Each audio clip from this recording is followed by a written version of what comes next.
Marathon உலகில் 2 மணி நேரம் அப்படிங்கிறது ஒரு இரும்பு திரை மாதிரி. அதை கென்யாவோட செபாஸ்டியன் சாவே உடைச்சப்ப உலகமே வியந்து பார்த்துச்சு. ஆனா அந்த வெற்றிக்கு பின்னாடி சாவேவோட கால்கள் மட்டும்தான் இருந்துச்சா, இல்லன்னா அடிடாஸோட அடிசீரோ அடியோஸ் ப்ரோ இவோ 3 ஷூக்களும் இருந்துச்சா? இன்னைக்கு பல வல்லுநர்கள் சொல்ற மாதிரி இந்த ஷூக்கள் தான் அந்த 65 வினாடி வித்தியாசத்தை ஏற்படுத்துச்சா.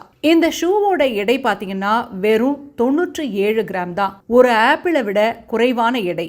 இதுல இருக்கிற லைட் ஸ்ட்ரைக் ப்ரோ ஈவோ நுரை வெறும் மெத்த இல்ல, அது ஒரு ஸ்பிரிங் மாதிரி செயல்படுது. சாவேவோட முந்தைய சாதனைகளான 2024 வேலன்சியா மற்றும் 2025 பெர்லின், இந்த 2 போட்டிகளுக்கும் லண்டன் மாரத்தானுக்கும் உள்ள வித்தியாசம் இந்த ஷூவோட மேம்படுத்தப்பட்ட தொழில்நுட்பம் தான் சொல்றாங்க. இதுல இருக்கிற கார்பன் பிளேட் ஒவ்வொரு முறை அவர் தரையை மிதிக்கும் போதும் அந்த ஆற்றலை வீணாக்காம அப்படியே முன்னோக்கி தள்ளுது.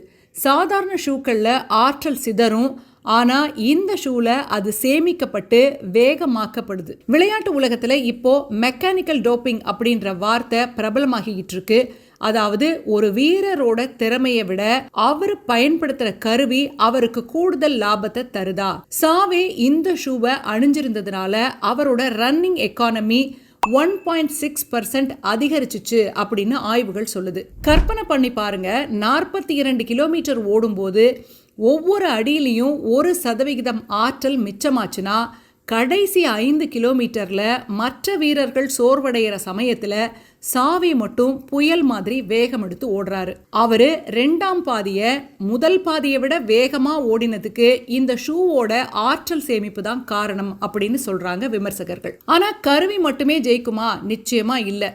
31 வயதான சாவே ஒரு வாரத்துக்கு 240 கிலோமீட்டர் ஓடுறாரு.